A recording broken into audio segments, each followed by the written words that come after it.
para dispensar a tua mensagem. Espírito Santo, usa do teu Filho poderosamente, que Ele venha derramar sobre a tua igreja, do teu óleo, da tua unção. Deus, tudo aquilo que o Senhor tem para falar com a tua igreja, seja correção, seja bênção, Pai, a tua palavra, usa do teu Filho poderosamente. Nós a entregamos nas tuas mãos, em nome de Jesus. Amém.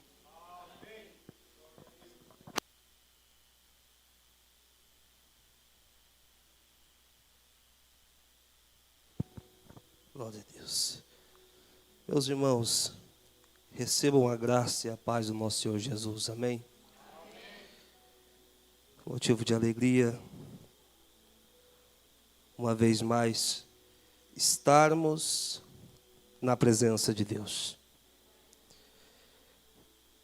Tenho a plena certeza que muitos daria tudo para poder estar hoje aqui no seu lugar.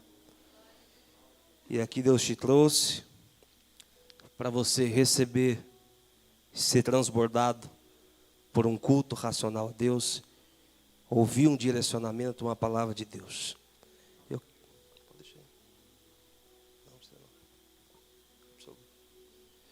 Quero agradecer essa oportunidade pela vida do nosso pastor Daniel. Deus abençoe. Eu me sinto honrado e muito alegre.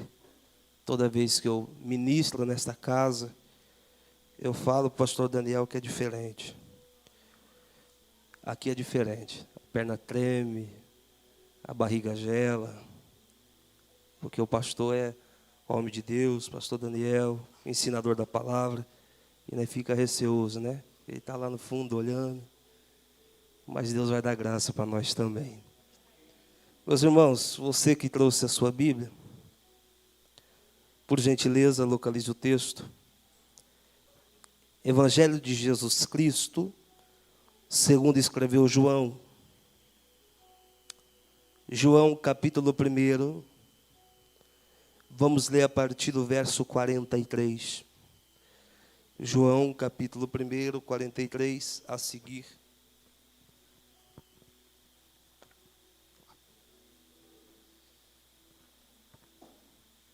Glória a Deus. Evangelho de Jesus Cristo, segundo escreveu João.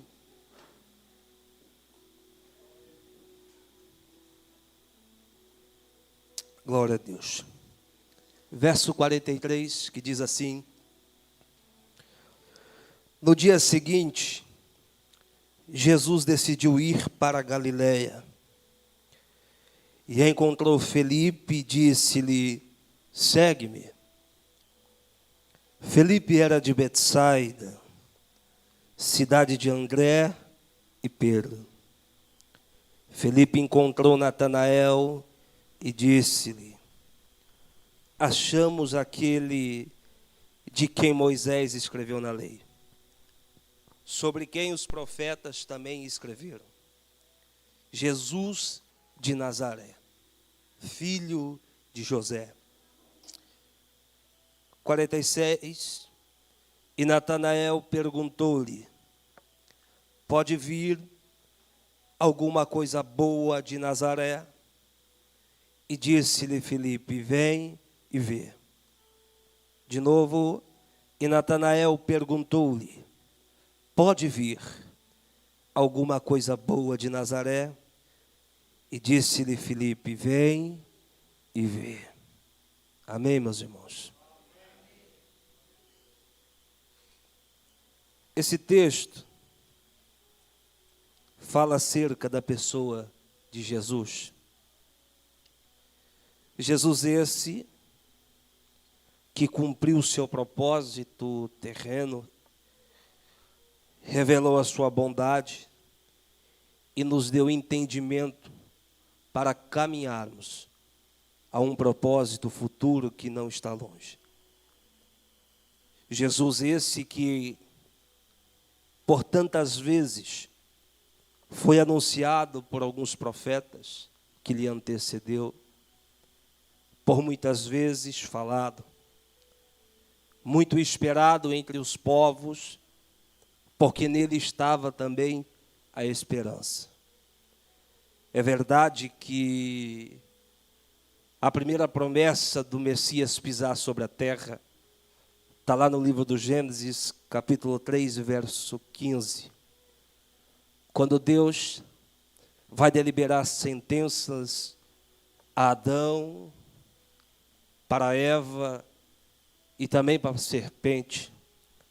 Quando chega a vez da serpente, Deus olha para ela e diz: o seu destino será um único.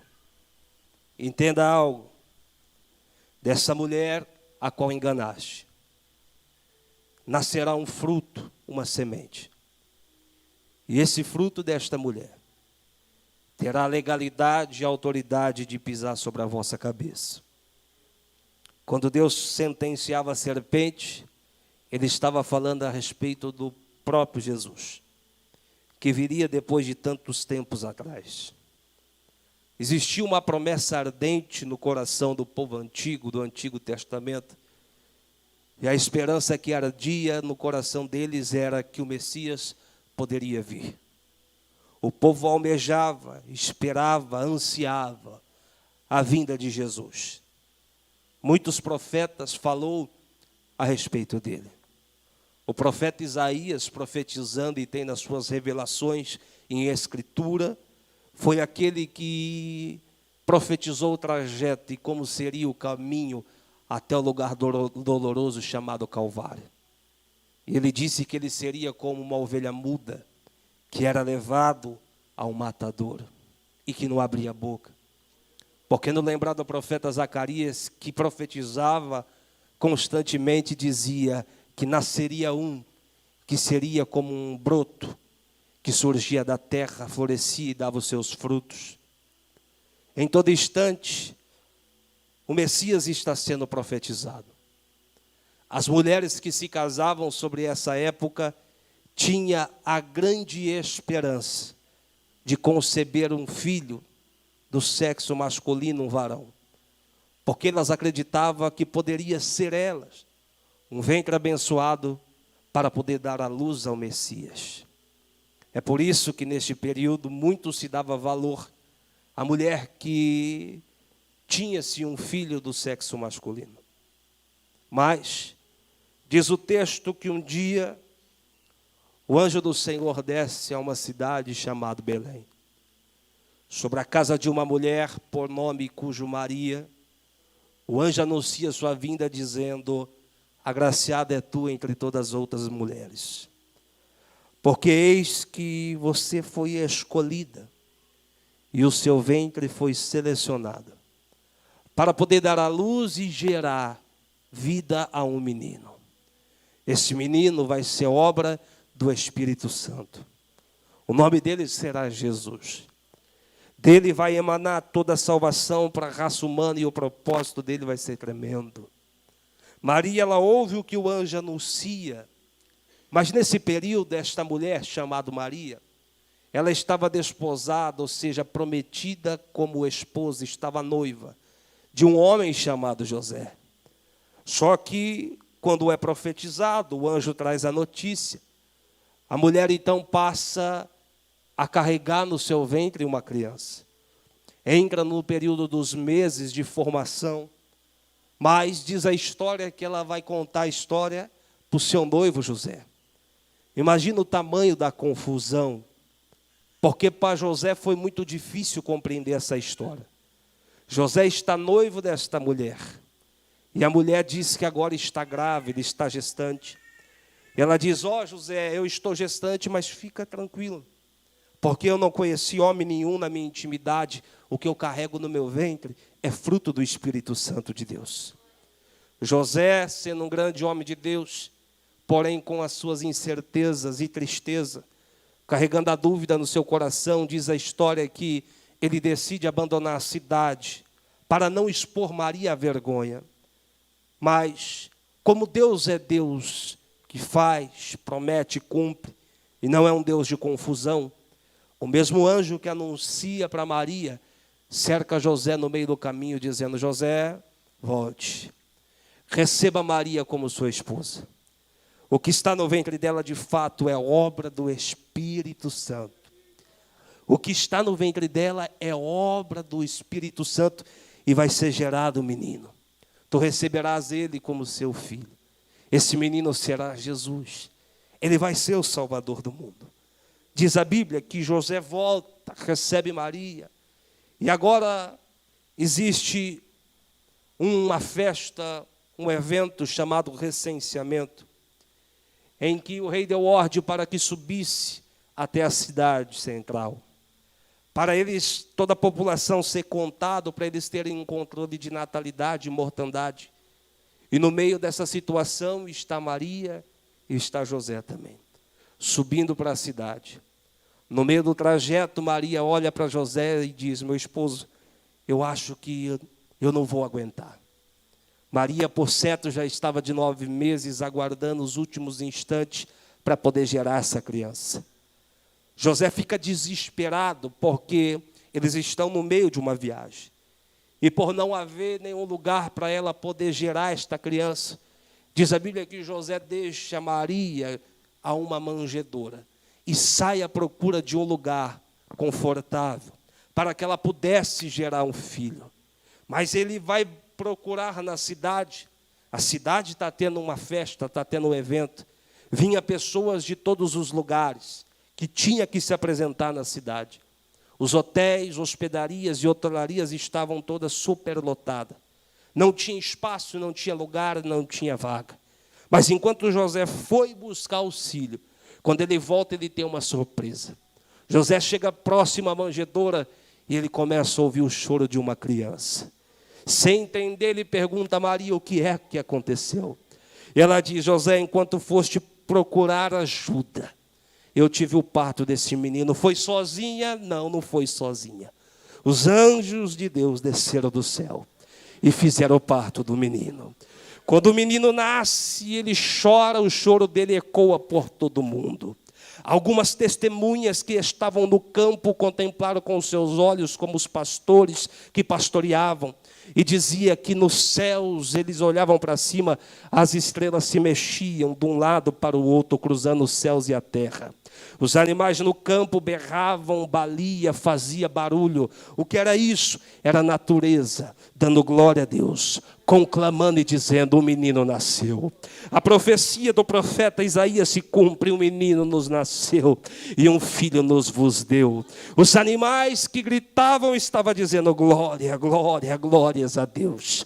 As testemunhas que contemplou disse que tinha anjo que descia do céu e anjo que subia no céu também. Aleluia. O menino nasce trazendo consigo a esperança. Esperança essa em que o povo estava aguardando por tantos anos. Nós sabemos dessa história que sobre este período o povo judeu vivia subjugado ao jugo de Roma, oprimido, supertributado, pagando impostos caríssimos, além daquilo que eles podiam suportar e pagar. Mas eles acreditavam que o Messias viria sobre esta terra. Mas no coração de alguns deles, eles acreditavam veemente que o Messias que viria seria o libertador do povo. Não o libertador espiritual, mas um libertador carnal. Algum deles acreditava que Jesus iria pegar a espada em punho, formar um grande exército, sair para uma batalha, sair para uma peleja. Eles acreditavam numa grande guerra, em que o povo judeu sairia vencedor. Foi assim que eles aprenderam durante tanto tempo. Mas com Jesus agora é totalmente diferente. Jesus, quando ele nasce, ele é apresentado no templo ao 8º dia de vida, circuncidado como mandava a lei. Depois desse período, você não vai enxergar a pessoa de Jesus novamente. Jesus, ele some de cena. E sabe quando é que ele aparece? Ele aparece agora só com a idade de 12 anos. Com a idade de 12 anos, existe uma outra festa, uma festa muito importante. E diz a Bíblia que lá vai José e Maria subir para a festa. Jesus apenas de 12 anos, apenas um menino, uma criança. Mas no meio da festa, eles percebem que o menino havia desaparecido. E você quer ver a festa perder a graça? É quando nós damos conta que Jesus já não está mais no meio dela. Quer ver a festa perder o sentido? é quando nós percebemos que Jesus escapou, foi embora. Quando Maria olhou, a festa perdeu o sentido. E ela sai à procura para tentar descobrir aonde é que Jesus estava. Diz a Bíblia que naquele período, quando foi achado, Jesus estava num lugar nada típico para o seu tempo, para a sua idade e para aquela ocasião. Era um sábado matinal. E havia culto dentro da sinagoga, culto dos fariseus. Porém, dentro da sinagoga, e neste culto, quem entrava, sentava na nave da igreja, na nave da sinagoga, e observava, aprendendo com os mestres da lei, com os homens escribas, homens que estudavam os manuscritos sagrados por muitos e muitos anos. Ou seja, quem dirigia o culto lá dentro da sinagoga era alguém que entendia muito das escrituras. Todos eles que iam, frequentavam o culto na sinagoga, quando chegava, era normal, procurava um cantinho para poder ouvir, para poder aprender. Mas quando Maria, depois de ter muito procurado e não encontrou, ela entra dentro da sinagoga, ela fica surpresa. Por quê? Porque naquele dia o culto era diferente. Não era o ancião, não era o idoso de cabelo branco, o fariseu, o mestre, que estava sobre a direção do culto, não. Naquele dia, quando ela entrou dentro daquele culto, quem estava na direção era um menino de 12 anos. E ele estava de pé perante os fariseus e os mestres da lei. E os homens olhavam para ele e diziam: de onde vem tamanha sabedoria desse menino? Ele fala como se fosse o Filho do Deus vivo. E enquanto ele fala e ele ensina, ele comovia o coração daqueles homens, daqueles mestres. Eles olhavam e diziam: é algo que não vem desta terra. Porém, era dada a oportunidade em quem estava na direção do culto, do lado direito do altar, na sinagoga. Ficava uma parede dividida em cubículos, que ali era guardado os rolos, os pergaminhos que os profetas haviam escrevido. Não havia uma Bíblia como hoje nós temos. Havia pergaminhos, havia rolos que eram escritos, pedaços, capítulos, e eles eram guardados dentro dessa estante, dessa prateleira. E funcionava assim: quem estava na direção ia até essa prateleira, de maneira aleatória colocava a mão, pegava um rolo, voltava e lia perante toda a igreja. Mas, quando terminava o culto, era embaralhado novamente pelo líder da casa, para que num culto consequente, alguém não pudesse pegar o mesmo capítulo, o mesmo rolo, o mesmo pergaminho. Jesus, como ele está com a palavra, ele vai até a prateleira, ele pega-se um pergaminho, ele volta na direção, ele abre, e ele começa a ler um texto que dizia mais ou menos assim: o Espírito de Deus está sobre mim. Eis que ele me ungiu para pregar as boas novas, dar vida a quem está enfermo, libertar os cativos e prisioneiros. Foi para isso que ele me ungiu. Jesus estava lendo um próprio texto, falando a respeito dele, pela boca do profeta Isaías, de 740 anos atrás, antes dele, e naquele dia se cumpria. Jesus, ele cresce com 12 anos, some novamente da Bíblia, ele aparece agora com 30 anos de idade. Com 30 anos de idade, Jesus agora ele está ciente, sabe de tudo, o como vai ser, da maneira que ele se preparou durante esse tempo, para o seu ministério ter começo, ter meio e ter fim. O ministério de Jesus é um ministério rápido, precoce, apenas 3 anos e 6 meses. Porém, um período suficiente para poder deixar registrado tudo quanto competia a igreja para nós saber nos dias de hoje. O ministério de Jesus é conhecido na história bíblica por 3 períodos, por 3 anos, por 3 etapas. O primeiro ano do ministério de Jesus é conhecido como o ano da preparação, porque no primeiro ano que ele é levado ao deserto, ele é tentado por Satanás, um período de preparação. O segundo ano do ministério de Jesus é conhecido como o ano da popularidade, pois é no segundo ano que Jesus faz a maior parte de todos os seus milagres que ele fez em toda a Bíblia Sagrada. O terceiro ano do ministério do Mestre é conhecido como o ano da ordenação, porque é o ano que ele entra montado sobre um jumentinho, é ovacionado, aclamado e recebido como o rei de todo o povo judeu.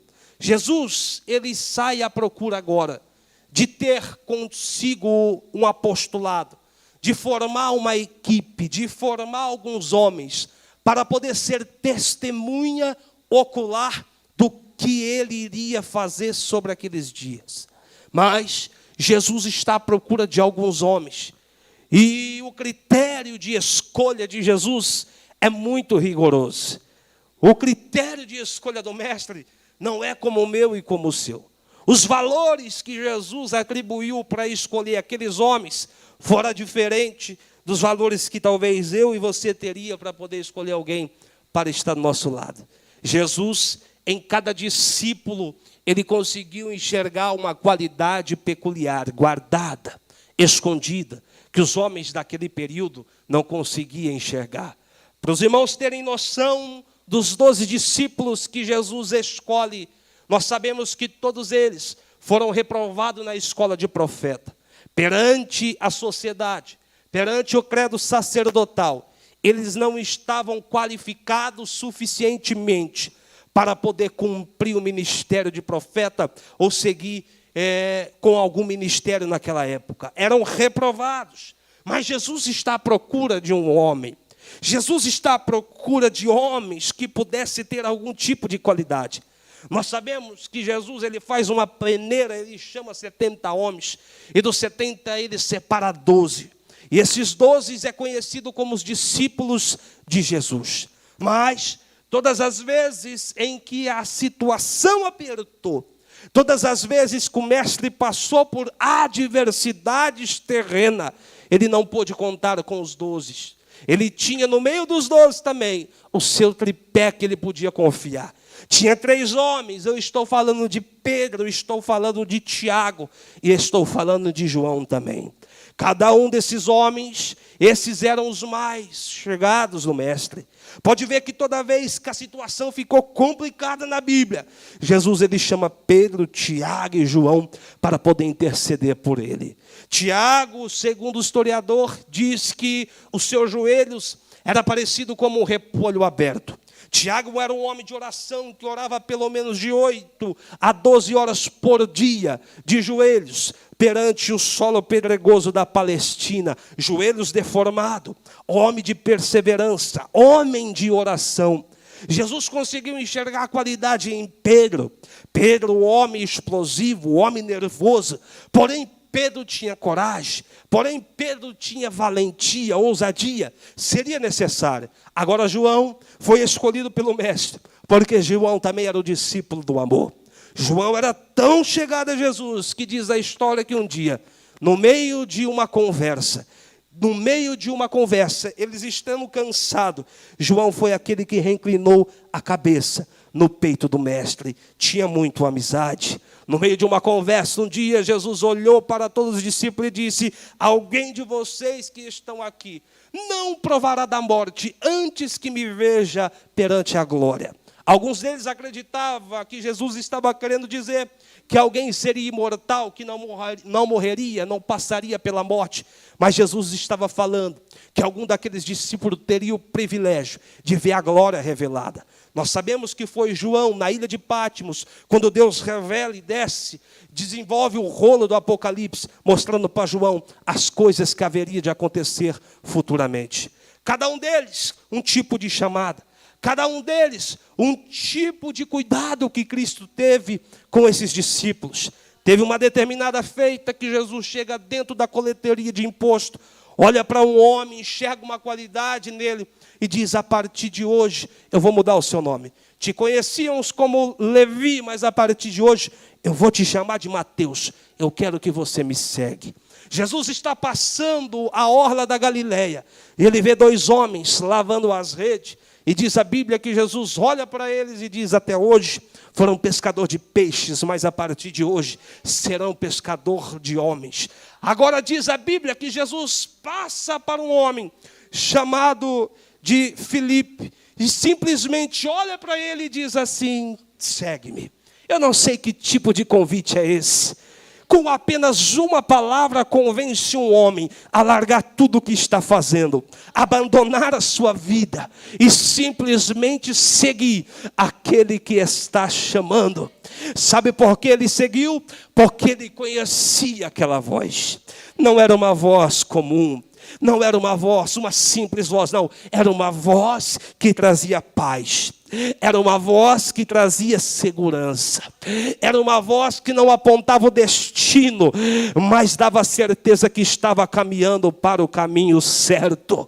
É a mesma voz, eu suspeito, que falou com Abraão e disse: saia da tua terra, do meio da tua parentela, e vai para o lugar, para onde, Deus? Eu ainda vou te mostrar. Apenas vai, apenas caminha, apenas prossiga. Jesus olha para este homem, Felipe, e diz: vem. O convite, pastor Daniel, é tão impactante no coração desse homem, que ele olha para todo o cenário e diz: eu achei, é esse daí. Todos nós sabemos que este homem, chamado Felipe, era homem estudioso, era homem que passou parte da sua vida estudando as escrituras, os rolos, pergaminho. Era um homem como um homem judeu comum, que aguardava ansiosamente a vinda do Messias sobre a terra. Imagine por quantos anos esses homens começaram a enxergar, traçar caminhos, traçar meios, tentar compreender como é que o Messias iria nascer, quais seriam a qualidade desse Messias quando ele fosse revelado. É por isso que quando Jesus nasce, tem pelo menos 7 partidos políticos da época. Cada um pensava de uma maneira. Existia o partido dos fariseus. O fariseu olhava e dizia: não, o Messias ele vai nascer dentro da sinagoga. Vai ser alguém dotado do entendimento, dotado da inteligência, dotado do conhecimento. Aí os saduceus olhavam e diziam: este aí vai ser o Messias, porém ele não vai ressuscitar, que nós não cremos em ressurreição. E cada um deles acreditava de uma maneira e formava um grupo, e ali eles faziam os seus cultos. Os essênios olhavam e diziam: não, Jesus ele vai nascer simples, ele vai nascer no meio do deserto, ele vai viver como nós vivemos. Os zelotes camponeses olhavam e diziam: não, Jesus vai nascer daqui. E cada um olhava e traçava uma maneira, tentando descobrir aonde é que o Messias iria nascer. A este homem chamado Felipe, é alguém que muito estudou durante a sua vida. E quando Jesus passa e diz: segue-me, ele está convicto e tem a certeza que esse era o Messias. O convite foi algo do céu. E quando nós recebemos algo bom, quando acontece algo bom conosco, a primeira coisa que nós queremos fazer é o quê? Contar para quem é muito amigo, contar para quem é muito próximo. Quantas vezes, coisas boas, quantas obras, quanto milagre Deus fez na minha vida. Eu ligava para o pastor Daniel e dizia: prepara o café que eu vou passar para contar a bênção. E ali na ia, até de madrugada conversando. Por quê? Porque quem é amigo, você tem alegria de partir, de comentar. Ele é alguém que está com o coração cheio, ele diz: eu preciso contar para o meu amigo. E diz a Bíblia Sagrada que ele tinha um amigo, um camarada, por nome de Natanael. Natanael é o tipo de homem que desconfiava um pouco, não acreditava, um pouco cético, um pouco desconfiado, com o pé atrás, talvez muito decepcionado por outros supostos Messias que deveria ter aparecido ao decorrer desse tempo. Ele olha para Felipe e Felipe diz: Natanael, eu achei. Achou quem, filho? Eu achei o Messias. Qual Messias? O que os profetas profetizou. Qual? O que Moisés falou a respeito dele também. O que o Isaías profetizou a respeito dele. Eu achei ele. Imagina Natanael, um homem tão inteligente, Samuel, olhando e dizendo: mas me conta, aonde é que ele está? Me conta mais, de onde é que ele vem? Será que ele nasceu dentro de Jerusalém? E Felipe olha e diz: não, não nasceu lá não. Será que ele nasceu no meio dos herodianos, o alto clero da época? Não, também não nasceu lá não, não é de lá não. Da onde que ele é? De Cafarnaum? Não, não é de lugar nenhum. Da onde que ele é? Ele é de uma pequena cidade.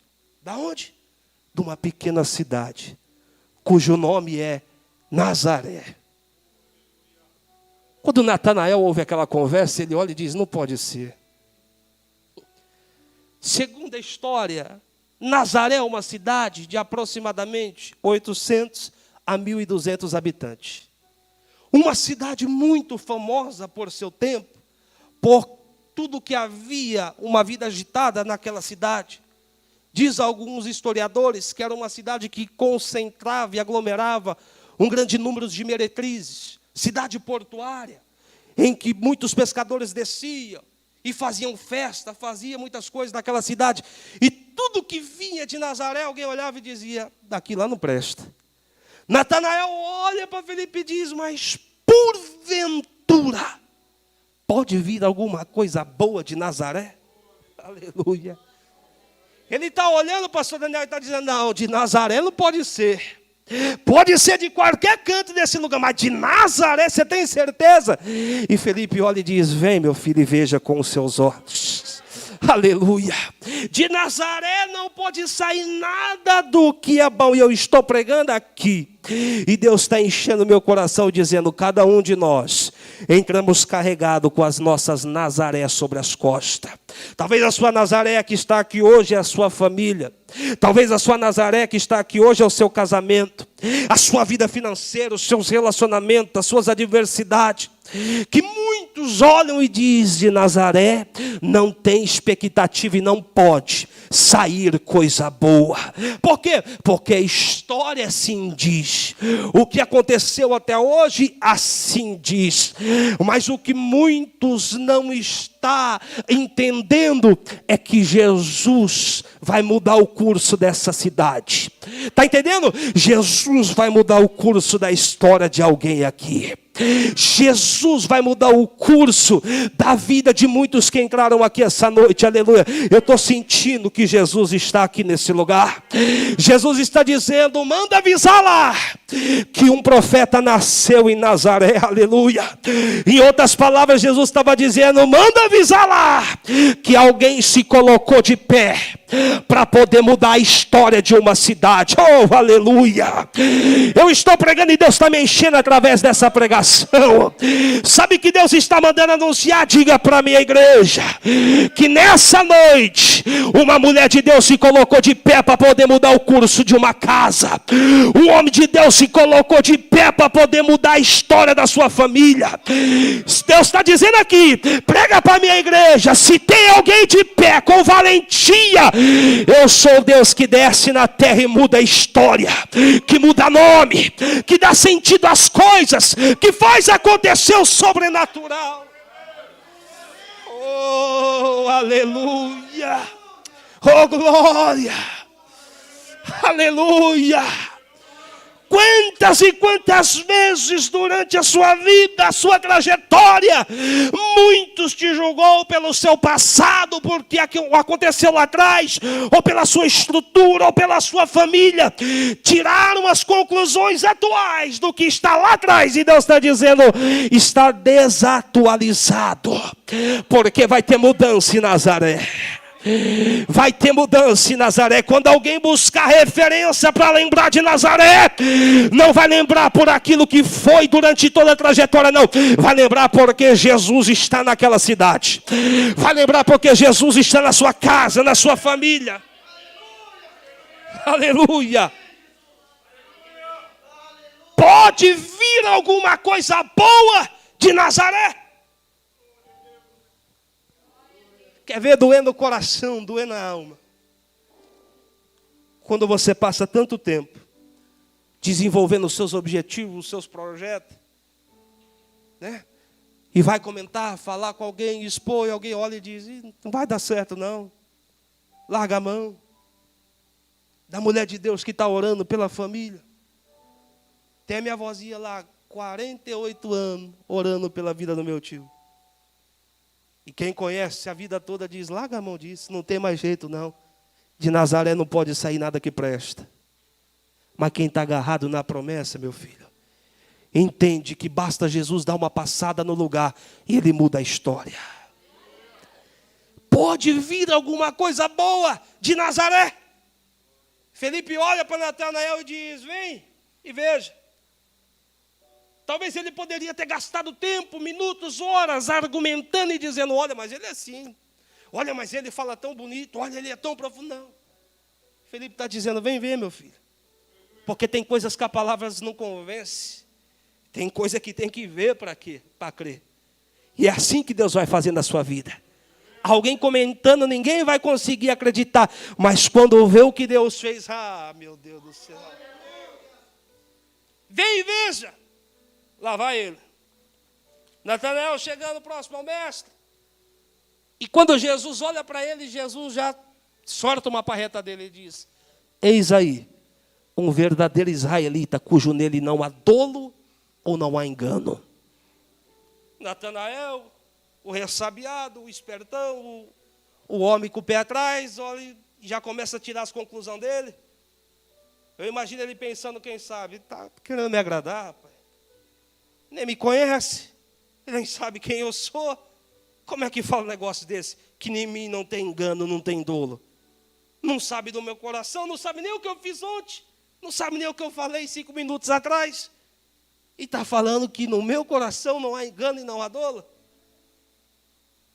Aí ele olha para o mestre e diz, de onde é que me conhece? Aí Jesus olha para ele e diz assim, Natanael, deixa eu te contar uma história. Antes mesmo de Felipe te chamar, eu já te vi escondido debaixo da figueira. Quando Jesus fala isso, eu imagino ele caindo prostrado e chorando.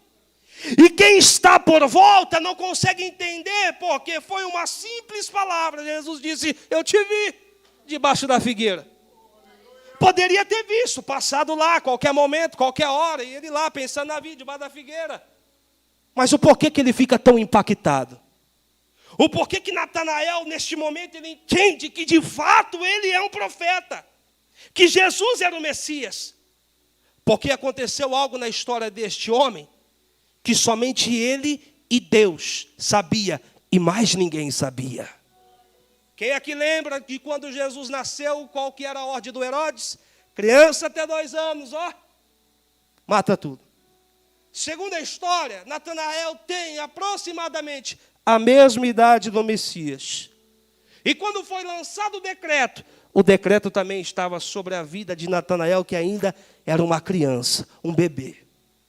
A mãe dele, desesperada, para não ver o seu filho morto, diz a história que saiu à procura de um lugar para esconder e refugiar o Natanael. Ela não achou lugar nenhum, a não ser uma figueira frondosa, grande, que a sua copa ia até o chão e formava uma oca, um esconderijo. A mãe do Natanael pegou ele no braço e disse, entra aqui, meu filho, tu vai ficar escondido aqui o tempo que for, aleluia. E quando Jesus olha para ele e diz, eu te vi, antes que Felipe te chamasse, aonde? Debaixo da figueira. Jesus estava dizendo, eu te conheço antes mesmo de você nascer. Eu te conheço. Não. Levanta a mão direita para o alto que eu vou profetizar. Sabe que Deus está pregando para alguém aqui? Antes de você vir chorando pelo caminho e pedindo, Ele já contemplou, Ele já te enxergou, e Ele sabe o que você está precisando, aleluia. Oh glória, Jesus está anunciando dentro dessa casa, prega para a minha igreja, que sou eu Deus nos céus e na terra, que te escondi da visão do inimigo. Não era para você estar aqui, não era para estar vivo ainda, só está firmado na fé e de pé, porque Jesus te escondeu, porque Jesus te guardou, aleluia, oh glória. Alguém está sentindo a presença de Deus e dizendo, Deus, como essa palavra está falando comigo, e Deus está dizendo, eu te enxerguei, é de ontem, é da semana passada. Deus enxerga, pastor, enxerga, te enxerga na beira da pia, lavando uma louça, chorando e dizendo, Deus, muda minha história. Te enxerga acordando de manhã, entrando no carro, pegando o volante e dizendo, Deus, faz um milagre. Te enxerga com quando você deita no travesseiro e falta-lhe palavras para orar, e você apenas chora, Ele está dizendo: eu te conheço é de lá, do teu secreto, do escondido. Enquanto você está aqui, Deus está dizendo: diga para a minha igreja que eu já enxerguei, já vi, e estou chegando a lá. O Nacho e a série ela mandorácia. Se está sentindo a presença de Deus, a glória. Se trouxe o aleluia, dá o aleluia. Se der vontade de falar línguas, fala. Enquanto você adora, Deus ele pisa na terra e ele está dizendo: tem vitória, tem vitória, tem vitória.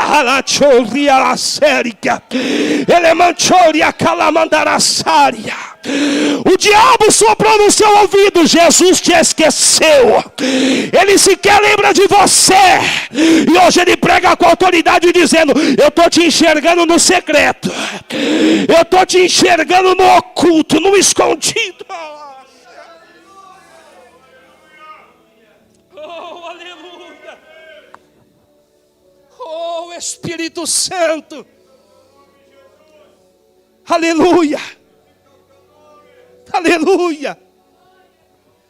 Nós é forte até quando dá para ser, não é assim? Na frente dos outros, é forte. Não pode demonstrar fraqueza, tem que ser forte.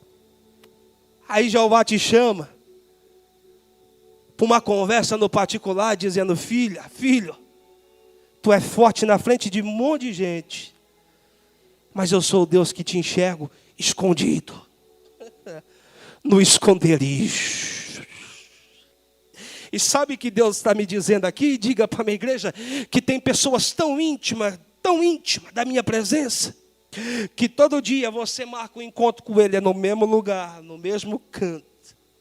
É lá no quarto, eu não sei onde você encontra Ele todo dia.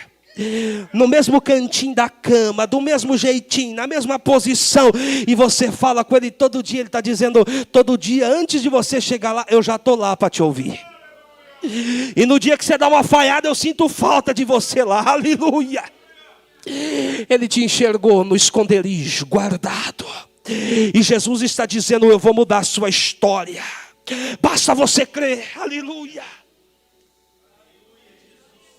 Quando Jesus olha para ele e fala isso, ele diz: espera aí. Ninguém sabe disso. Ninguém sabe dessa história. Ninguém sabe, porque Deus é assim, pastor Daniel, é maravilhoso. Tem dia que Ele fala com nós de maneiras totalmente diferentes. Fala através de um louvor. Fala através de uma placa que você vê na rua. Comigo é assim. Fala através de tantas coisas. Em todo tempo Ele está te mostrando que Ele está guiando os seus passos. Quando Natanael ouve aquilo, ele diz: espera lá. Verdadeiramente tu és Rabi, que significa mestre. Tu és o Filho de Deus. Aí Jesus olha e diz: espera lá. Você está contente porque eu lhe revelei que te vi debaixo da figueira? Presta atenção. Se seguir os meus passos, andar comigo, colado, você vai ver coisas ainda maiores. Entende aqui qual é o propósito de Jesus? O propósito de Jesus não é só te revelar. Revelação é muito bom, maravilhoso, mas o propósito dele não é só te revelar. Ele quer você andando do lado. Por quê? Porque quem anda do lado vê coisas ainda maiores. A Bíblia diz que a Nazaré, até esse período, é conhecido como esse cenário. A cidade pequena, a cidade pervertida, a cidade que ninguém dá valor, Nazaré. Mas Jesus, além de passar em Nazaré, ele muda a história da cidade, pastor Daniel. E ele tira Nazaré do anonimato e coloca no pódio da exaltação. Por quê, pastor? Porque grande parte da infância do mestre, ele viveu em Nazaré. E por isso que ele era conhecido como Jesus de... Por onde ele passava, os milagres que ele fazia, alguém olhava e dizia: quem passou aí? É o Jesus de Nazaré. Aleluia. Por onde ele caminhava, a multidão estava junto e dizia: quem é que vai pregar aí hoje? É o Jesus de Nazaré. Eita, pregador bom. Jesus de Nazaré fez questão de levar o nome da cidade até o último instante. Com tudo que ele é, mestre glorioso, Deus forte, ele poderia simplesmente ter mudado o nome. Não é assim? Quando fica famoso, o povo não muda o nome aí? Podia ser Jesus o grandão, Jesus o bonzão, fortão. Alguém olha e diz: quem é? Não, é o Jesus de Nazaré. Pegaram o mestre no Monte das Oliveiras e vai começar uma via totalmente dolorosa para Jesus chegar lá no Gólgota, no Calvário. Estão tentando procurar um pecado, uma falha, um erro, para poder matar Jesus. Ele sai de um lado para o outro, passa na mão do sumo sacerdote, vai na mão de Herodes, manda lá para Pilatos. Pilatos olha para ele e diz: não vejo nada. Lava as mãos. Mas diz a história que quando Jesus está vindo de Pilatos para o Calvário, para terminar o seu sacrifício, estão levando ele e também carregando uma placa, pastor. E nessa placa tinha uma inserção, uma inscrição que foi colocada em cima da cruz do Calvário.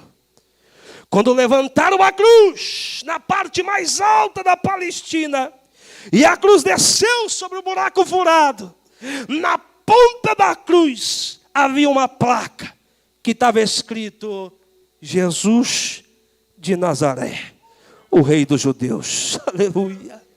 E não bastasse isso, o Pilatos deu ordem dizendo: escreve em 3 idiomas, para quem passar por aqui não fique despercebido e consiga ler em letras garrafais que quem está sendo crucificado é o Jesus de Nazaré. Mandou escrever em hebraico, porque hebraico era a língua da religião.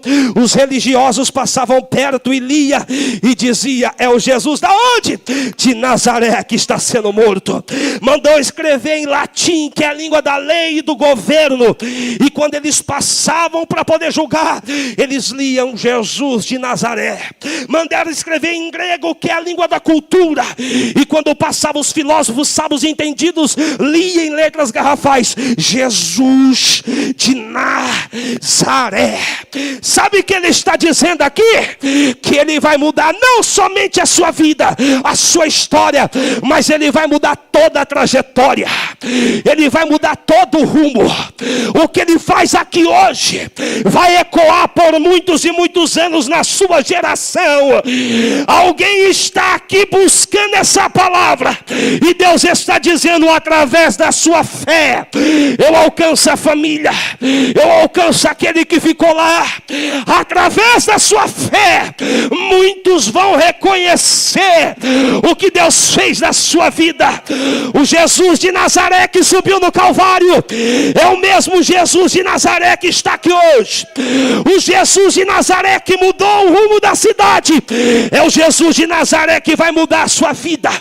Eu não sei como você entrou aqui hoje, mas Jesus está dizendo: hoje é o último dia dessa história que você escreveu até agora. Como assim, pastor? Deus está dizendo: eu vou pegar a caneta e agora quem vai escrever sou eu. Aleluia.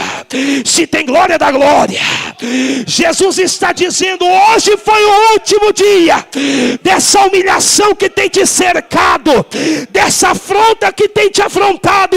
Deus está dizendo: outras pode vir, mas por esse motivo é a última lágrima que você derrama. A sua prova teve data para começar, mas ela tem data para terminar hoje. Eu já estou ouvindo, pastor Daniel, barulhos de correntes espirituais que começa a quebrar e cair ao chão. Jesus está dizendo: alguém vai cantar um hino, e esse hino é o da vitória.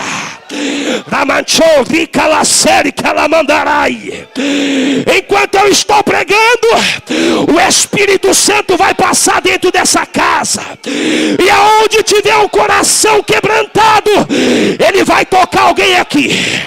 Só quem acredita recebe. Pega, pega, pega.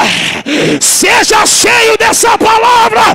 Agora, agora, agora.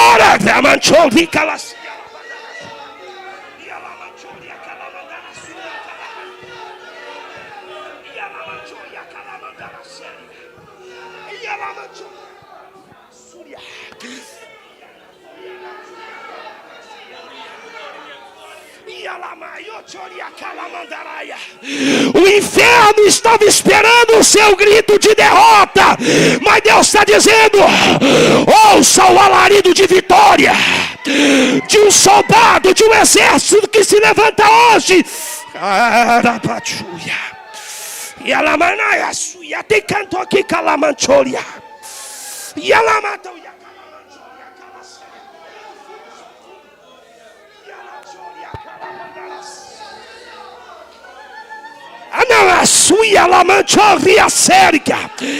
Há quanto tempo você não sente a presença dele? Deixa o Espírito Santo te pegar. Agora, agora, recebe, seja cheio, agora.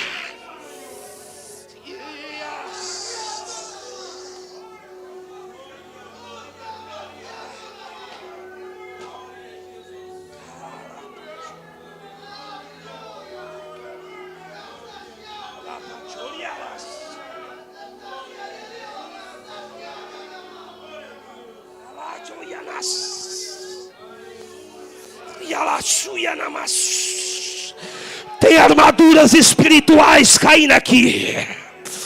Tem armaduras espirituais caindo sobre essa igreja. Deus está me dizendo: diga para a minha igreja que é noite de renovo. Diga para a minha igreja que é noite de dons. Alamanda suya na chori calamandara sérica. Elemanchori calabanduria sere calamandarácia. O mesmo Jesus de Nazaré que subiu no Calvário e ao domingo de manhã ressuscitou, está dentro dessa casa. Eu vejo Jesus cingindo lombos espirituais aqui. Eu vejo espada caindo do céu. Jesus está dizendo: eu vou trocar linguagem aqui essa noite. Eu vou derramar dons espirituais aqui essa noite. Ah, pastor, eu estou tão fraco espiritual. Então recebe, pega agora. Então recebe, seja cheio agora.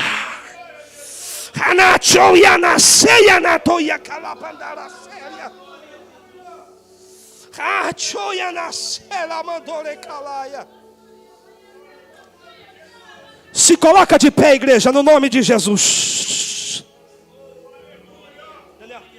Pastor. Pastor. Pode chamar os irmãos para orar? Alá, choria la série calamanda. Alá, choia na série calamandalaia. E anadocia choia canturi calamandara suria. Riala choria la tarabasuri calamandarácia. Ramanchuria la séria calamanduri calassuria. Alamanchoria la séria calamandarácia.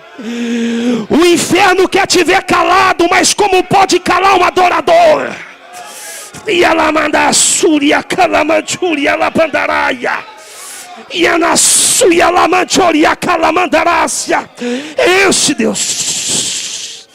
Enche Deus. Ah, meu Deus. Escute. Com a permissão do pastor Daniel, que eu já pedi para ele, se você sentir, nós vamos louvar um louvor, Samuel. Aquele, o segundo louvor. Coloca ele de novo, o segundo louvor. Pode? O segundo.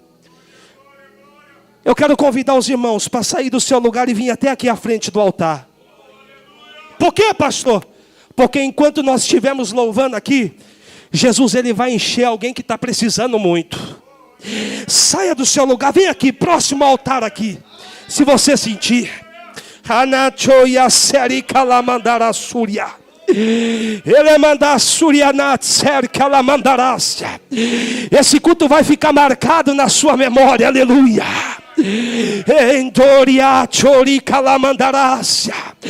É noite de Deus te encher até transbordar, aleluia. É noite de Deus abastecer as suas baterias que estavam descarregadas. O que Deus vai dar na sua mão aqui hoje vai ser tão grande e tão grande que vai ser suficiente para você e para você repartir com mais alguém que ficou lá na tua casa, ó.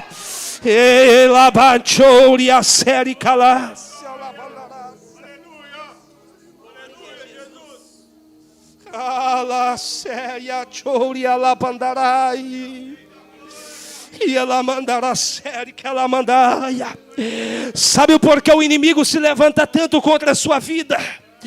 Porque todas as vezes que ele te vê você prostrado e sem força, ele acha que é o final, mas Deus te traz carregado sobre os braços dele, num culto desse como hoje, só para dizer o quanto ele te ama, e tem resposta de Deus para aquilo que você veio buscar. Ele vai mudar a sua Nazaré, e não vai ser motivo de vergonha para você carregar na sua vida, não. Vai ser motivo de honra, vai ser motivo de alegria. Pode soltar, Samuel.